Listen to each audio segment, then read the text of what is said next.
A paz do Senhor Jesus, irmãos, bom dia, tudo bem? Eu sou o pastor Edmilson Santos e tenho uma palavra de Deus para o seu coração. Bem-vindo a mais um episódio do podcast Voz do Atalaia. E o tema de hoje é a medida da misericórdia. Vamos à Bíblia? Em Lucas capítulo 6, versículo 37 está escrito: Não julgueis e não sereis julgados, não condeneis e não sereis condenados, soltai e soltar-vos-ão. Este versículo faz parte do chamado Sermão da Planície, onde Jesus apresenta os valores do reino de Deus e ensina seus discípulos a viverem de uma maneira diferente dos padrões humanos. Neste capítulo, Cristo confronta uma tendência natural do coração humano, a facilidade de apontar a falha nos outros e a dificuldade de olhar para dentro de si mesmo.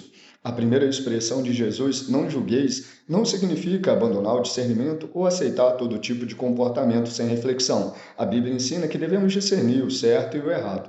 O que Jesus condena é o espírito de julgamento que coloca o ser humano no lugar de Deus, julgando intenções, condenando pessoas, esquecendo da própria necessidade da graça. A palavra usada no original, julgar, envolve a ideia de estabelecer uma sentença. Jesus está dizendo: não assuma o papel de juiz definitivo sobre a vida do outro, pois somente Deus conhece completamente o coração humano. Em seguida, Jesus afirma: não condeneis e não sereis condenado.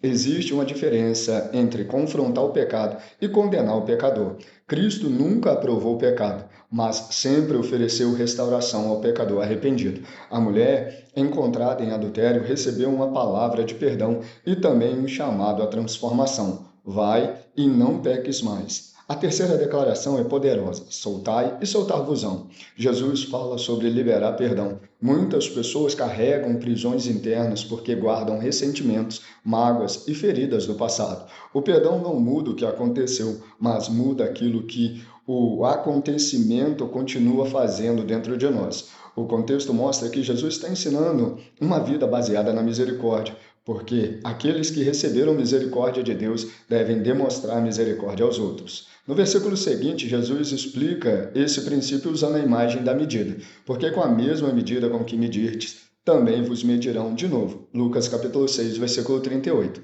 A medida que usamos para tratar as pessoas revela muito sobre o nosso próprio coração. Quem vive de condenação demonstra que esqueceu quanto depende da graça de Deus. Antes de apontar o erro de alguém, devemos examinar o nosso próprio coração. Antes de exigir justiça dos outros, precisamos lembrar da misericórdia que recebemos do Senhor. Jesus nos chama a uma vida onde a graça vence o orgulho, o perdão vence a amargura e a misericórdia vence o julgamento. Que cada dia mais, em nome de Jesus, nós possamos entender que nós experimentamos perdão para perdoar os outros. O coração transformado pela graça não procura condenar pessoas, procura restaurar vidas. Vamos orar? Soberano Deus, eterno amado Pai, em nome de Jesus, ó Pai, que nós venhamos entender, Senhor, em nome de Jesus, que nós também falhamos, que nós também somos parte do problema, que nós também, Senhor, em nome de Jesus, ó Pai, recebemos uma misericórdia, uma graça que nós não merecíamos. Senhor, que cada vez mais, Senhor, em nome de Jesus, nós não venhamos ser juiz na vida dos outros, Senhor, em nome de Jesus, ó Pai, que nós não venhamos ser o dedo que aponta, mas a mão que se estende para ajudar. É o que eu te peço e já te agradeço, em nome de Jesus. Você ouviu mais um episódio do podcast Voz do Atalaia. Lembre-se que para escutar a voz de Deus é necessário silenciar o barulho do mundo. Desejo a todos um dia abençoado, um forte abraço e fiquem com Deus.